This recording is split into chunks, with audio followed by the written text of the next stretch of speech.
You must be very tired. I hope you rest well." She shook hands with Mrs. Shaldin, kissed her, and left. Abramka Stiftik had just taken off his coat and was doing some ironing in his shirt sleeves, when a peculiar figure appeared in his shop. It was that of a stocky orderly in a well-worn uniform without buttons and old goloshes instead of boots. His face was gloomy looking and was covered with a heavy growth of hair. Abramka knew this figure well. It seemed always just to have awakened from the deepest sleep. "Ah, Shuchok, what do you want?" "Mrs. Shaldin would like you to call upon her," said Shuchok. He behaved as if he had come on a terribly serious mission. "Oh, that's so. Your lady has come back. I heard about it. You see, I'm very busy. Still, you may tell her I'm coming right away. I just want to finish ironing Mrs. Konopotkin's dress." Abramka simply wanted to keep up appearances, as always when he was sent for. But his joy at the summons to Mrs. Shaldin was so great that, to the astonishment of his helpers and Shuchok, he left immediately. He found Mrs. Shaldin alone. She had not slept well the 2 nights before, and had risen late that morning. Her husband had left long before for the military hospital. She was sitting beside her open trunk, taking her things out very carefully. "How do you do, Mrs. Shaldin? Welcome back to Chmyrsk. I congratulate you on your happy arrival." "Oh, how do you do, Abramka?" said Mrs. Shaldin delightedly. "We haven't seen each other for a long time, have we? I was rather homesick for you." "Oh, Mrs. Shaldin, you must have had a very good time abroad. But what do you need me for? You certainly brought a dress back with you." "Abramka always comes in handy," said Mrs. Shaldin jestingly. "We ladies of the regiment are quite helpless without Abramka. Take a seat." Abramka seated himself. He felt much more at ease in Mrs. Shaldin's home than in Mrs. Zarubkin's. Mrs. Shaldin did not order her clothes from Moscow. She was a steady customer of his. In this room he had many a time circled about the doctor's wife with a yard measure, pins, chalk, and scissors, had kneeled down beside her, raised himself to his feet, bent over again and stood puzzling over some difficult problem of dressmaking. How low to cut the dress out at the neck, how long to make the train, how wide the hem, and so on. None of the ladies of the regiment ordered as much from him as Mrs. Shaldin.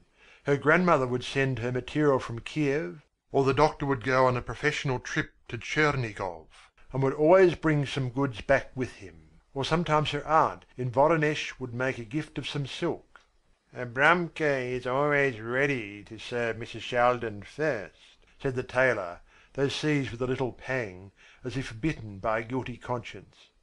"Are you sure you are telling the truth? Is Abramka always to be depended upon? Eh, is he?" She looked at him searchingly from beneath drooping lids. "What a question!" rejoined Abramka. His face quivered slightly. His feeling of discomfort was waxing.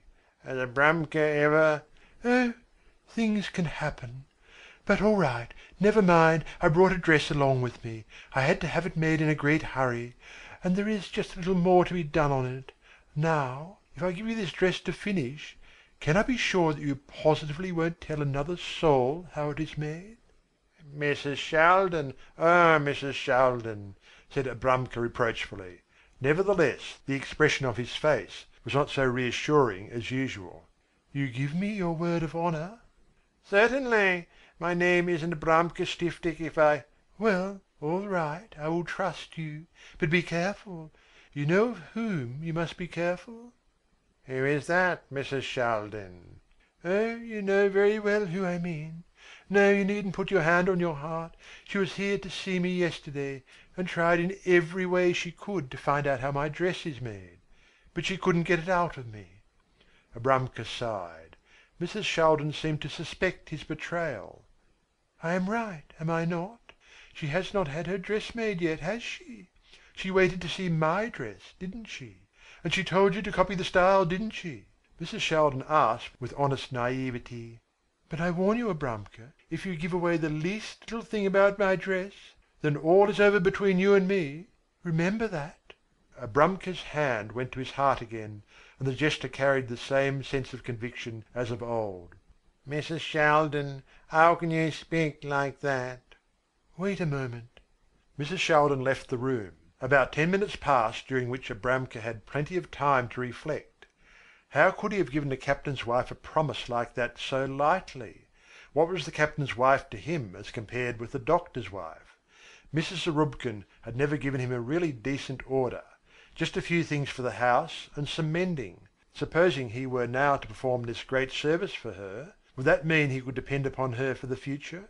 Was any woman to be depended upon? She would wear this dress out and go back to ordering her clothes from Moscow again. But Mrs. Shaldin, she was very different. He could forgive her having brought this one dress along from abroad. What woman in Russia would have refrained, when abroad, from buying a new dress? Mrs. Shaldin would continue to be a steady customer all the same. The door opened. Abramka rose involuntarily and clasped his hands in astonishment. "Well," he exclaimed rapturously, "that is a dress, that is... my! He was so stunned he could find nothing more to say. And how charming Mrs. Shaldin looked in her wonderful gown! Her tall slim figure seemed to have been made for it. What simple yet elegant lines! At first glance you would think it was nothing more than an ordinary house gown, but only at first glance. If you looked at it again, you could tell right away that it met all the requirements of a fancy ball gown. What struck Abramka most was that it had no waistline, that it did not consist of bodice and skirt. That was strange. It was just caught lightly together under the bosom, which it brought out in relief. Draped over the whole was a sort of upper garment of exquisite old rose lace embroidered with large silk flowers, which fell from the shoulders and broadened out in bold, superb lines. The dress was cut low and edged with a narrow strip of black down round the bosom, round the bottom of the lace drapery, and around the hem of the skirt. A wonderful fan of feathers to match the down edging gave the finishing touch. "Well, how do you like it, Abramka?" asked Mrs. Shaldin with a triumphant smile. "Glorious! Glorious! I haven't the words at my command. What a dress! No, I couldn't make a dress like that. And how beautifully it fits you, as if you had been born in it, Mrs. Shaldin. What do you call the style?" "Empire." "Empire?" he queried. "Is that a new style? Well, what people don't think of. Tailors like us might just as well throw our needles and scissors away." "Now listen, Abramka. I wouldn't have shown it to you if there were not this sewing to be done on it. You are the only one who will have seen it before the ball. I am not even letting my husband look at it."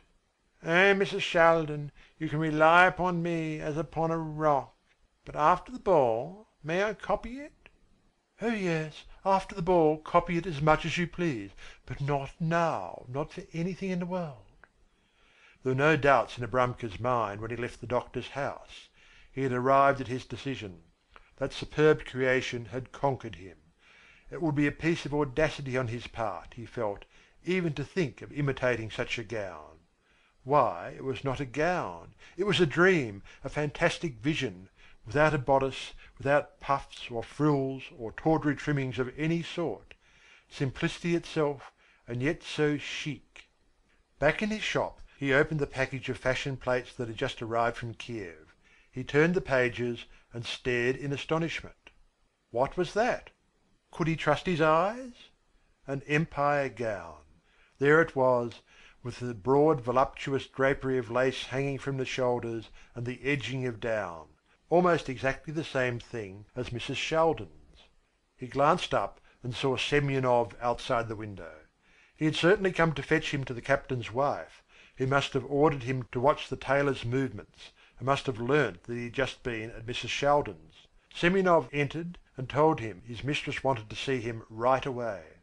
Abramka slammed the fashion magazine shut, as if afraid Semyonov might catch a glimpse of the new Empire fashion and give the secret away.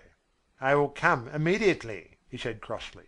He picked up his fashion plates, put the yard measure in his pocket, rammed his silk hat sorrowfully on his head, and set off for the captain's house.